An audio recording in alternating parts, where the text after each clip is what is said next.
Joining me here on the Rich Eisen Show once again is Hall of Famer Rick Barry. How are you, Rick? Rich, I'm doing great. Hope your listeners are all doing well also. It's great to be alive. The older you get, every day when you get up, it's a great day. Yeah. Are you thinking a lot about Muhammad Ali this week, Rick? Yeah, it's sad. Obviously he got to a point in his life where, physically he just couldn't keep going on, and what he did under the conditions that he had to deal with was truly remarkable. He was a very unique individual for sure. I had the pleasure of getting to meet him when he was Cassius Clay and before he became famous. No kidding. How so? Well, he used to come to my basketball games in college all the time. Angelo Dundee was good friends with my basketball coach in college, Bruce Hale. And so, I go over, I'd watch him work out and train and do stuff and getting ready, and he'd come to the basketball games, and so I've known him for quite a long time, and then we would see each other at various different events and charity things, and to see what happened with his life, you couldn't help but respect and admire somebody who had the convictions that he had, who was willing to stand by them and give up 3 years. See, I can kind of relate to this. I gave up 1 year in the prime of my life of playing basketball.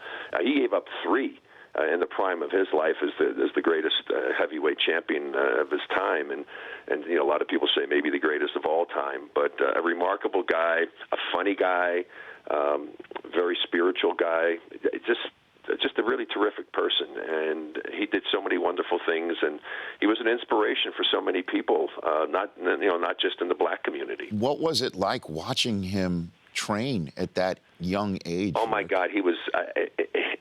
I'm looking at him saying, "Oh my God, if this guy was back in the old West days, he'd probably been the fastest gunslinger ever, as quick as he was." He was amazing, and the way he danced around, and his footwork was just incredibly great. Well, everybody's seen him, what he was able to do. Sure. He was special. He was a very, very special individual. There's no question about it. And I remember because he had the big fight, and his quotes were always great. I was always kind of waiting to see what he was going to come up with, knowing he's going to come up with something before every fight. And I remember the fight against Big Sonny Liston, who we called the Big Ugly Bear, and he said he might be great, but he'll fall in 8. And sure enough, he took care of business. And I think it was the 6th round that Sonny never came off the stool. But yeah, this is a guy that did a lot of bragging, and he always, would say that it's not bragging if you can back up what you're saying, and he did that exceptionally well. He was a very, very interesting man. But he also had some other things and one of the things that I took from him was the fact that, he said he who is not courageous enough to take risk will accomplish nothing in life.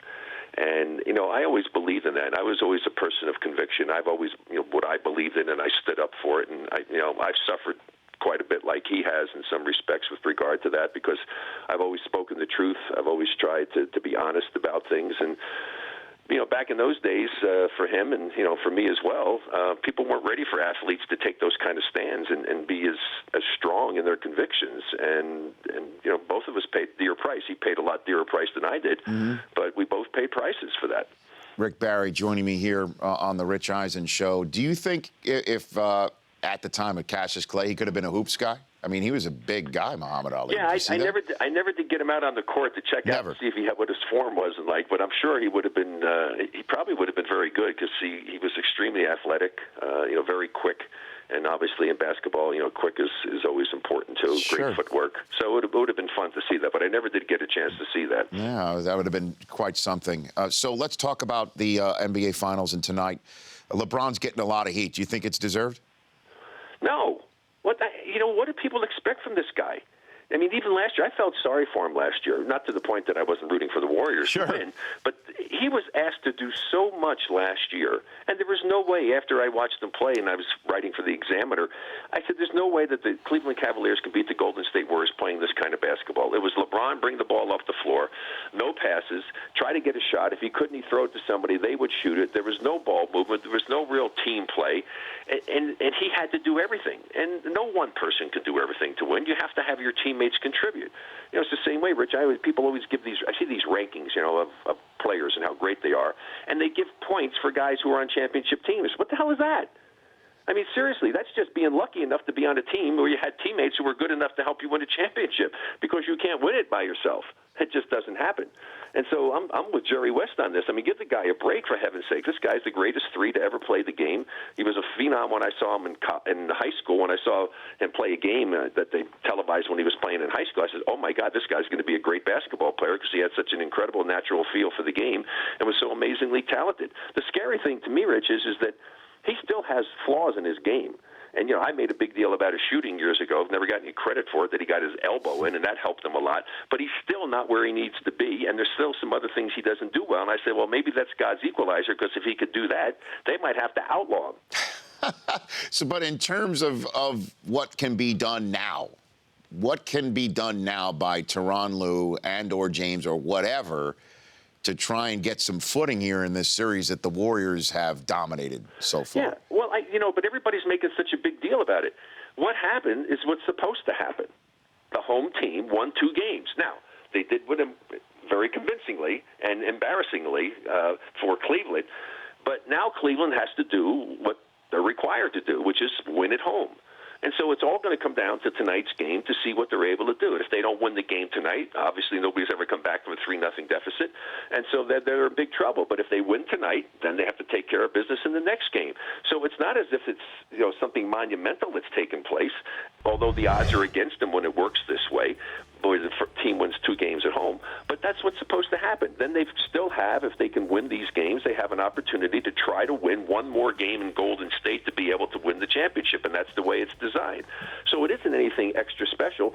I think the problem is that the way they lost is what's causing concern for so many people, and justifiably so. Well, the matchups don't appear to be in any way, shape, or form, even when they're going small ball and LeBron has a smaller guy on him. He doesn't seem to be taking it directly to the hoop as much as people think that he should, Rick. It's the matchups that, and you can't do anything about that unless you just want to throw anybody out there that's best for your game, and to hell with whoever Golden State has on the floor. Yeah, well, the thing is that the Warriors have done a great job of creating traffic inside and double and triple teaming him at times, causing him to travel, causing him to have some turnovers, making it very, very difficult for him. But here's the big problem, and it's always been the problem for LeBron.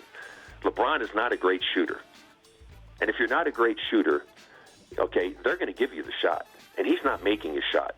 He's struggling with his outside shooting, maybe more so than he normally does. And without that weapon, it makes it difficult. If you're a one-dimensional player, it's easy to defend you. And right now, he's more of a one-dimensional player trying to get to the basket. And when you're trying to get the basket when the other team has their defense totally geared towards that, it's very, very difficult. And even though he gives it up, his teammates are not coming through. There's too much one-on-one on the part of Kyrie. I mean, look at Kyrie's stats when he's tried to go one-on-one. It reminds me of last year when LeBron was doing all of that. You don't win when you play that way unless the guy is exceptionally hot, and Kyrie has not been exceptionally hot. The Cavaliers are not playing good bad team basketball right now. They did that in all but the 2 games up in Toronto in their series against them, and they did it in the series prior to that. They haven't played that kind of basketball yet. They better find a way to do it tonight and hope that their 2 star players are on their games offensively, because without that, they're in big trouble. Basically, what I'm hearing you say, Rick Barry, not to put words in your mouth, what do you think, Warriors in 5? Is that what you're thinking right now? Yeah, it'd be very difficult for me to see the Warriors, going beyond 5 games, especially if they play the way they played in game number 2. And I've said this all along, Rich, and I've said it before when we've talked. If the Warriors play 30-plus minutes of Warriors basketball when the offense and defense are functioning simultaneously, they are not going to lose very many basketball games, and they're going to beat somebody badly. They did that in game number 2. The first quarter, their offense wasn't going, but their defense was outstanding, and that's been the difference. The Warriors have elevated their defense, and if they play that with that kind of intensity and that kind of focus defensively, and the offense is going, Cleveland doesn't have a chance to beat them in this series. Before I let you go, we were talking about this base brawl that went down last night between the Orioles and the Royals, and how it's accepted that in certain cases it's okay to charge them out, even though they'll suspend them and fine them. It's okay to charge them out and be able to charge out. Do we need in baseball a Kermit Washington, Rudy T moment to change this? Because didn't it back in the day fists be somewhat acceptable to be used on a basketball court, Rick? Yeah, yeah, there was a lot of physicality going on back then, and you had a lot of different fights. And I think what it is, the penalty has to be so incredibly severe that these players don't want to lose the money, because the money's so big right now. There's no call for something like that. I mean, big 5 suspension. Because if the guy doesn't charge him, he's not going to get fined. He's not going to lose money. He's not going to create the chaos that took place. And the pitcher is going to get an enormous fine. If it's shown that they feel it was an intentional hitting of the batter by the pitcher, the fine should be so enormous that a pitcher would never think about doing that. But what I'm saying is, do we need somebody's face to get rearranged? No, I hope, you know what I mean? Not, because when it's so dangerous. I mean, you throw a ball, it's coming at 90 miles an hour, and it hits you up in the head. I mean, you can kill somebody. I mean, it could be worse than what the Rudy. I mean, Rudy Tomjanovich came within a quarter of an inch of dying. Because Rudy was a teammate of mine later on. I wasn't there when that happened. Right. I mean, and they wouldn't even let his family see him initially because of what happened to his face blown up. He looked like some creature from outer space. And another quarter of an inch, not even that, I guess even less than that, if that goes in, the bone would have gone into his brain, he would have been dead. Wow. Man, yeah, I just figured it would be, you would have a unique perspective on something like that. They don't need. There's no need for that type of violence and that type of a reaction to something of that nature. It just makes no sense. And say the only way to curtail it is to make the fine so severe that the players would always be thinking about the fact that I better not do that because I don't want to lose those kinds of dollars. Rick, thanks for. Okay, yeah, just put a plug in for Hydrus Performance. Yeah, let's do it again. No, go ahead. You got the floor. Well, I mean, most people walk around in the world and they're not hydrated. That's a proven fact. And if your body's not hydrated, it doesn't function properly. If it doesn't function properly, you'll have ailments that could be corrected if you just get your body hydrated. So this is a concentrated form. If you go to hydrusperformance.com, it has no sugar in it, has some good flavors. You can travel with packets to open it up and pour it in bottles when you're working out or just drinking regularly during the course of the day. And if you put my number 24 in the promo code, you get a discount. Hydrusperformance.com. Check it out. 24 in the promo code. Get a discount and get your body hydrated so you feel better. Thanks, Rick. You take care of yourself. Always a pleasure, Rich. Take care. God bless. Same to you. That's Rick Barry. The Rich Eisen Show, weekdays at noon Eastern on Audience.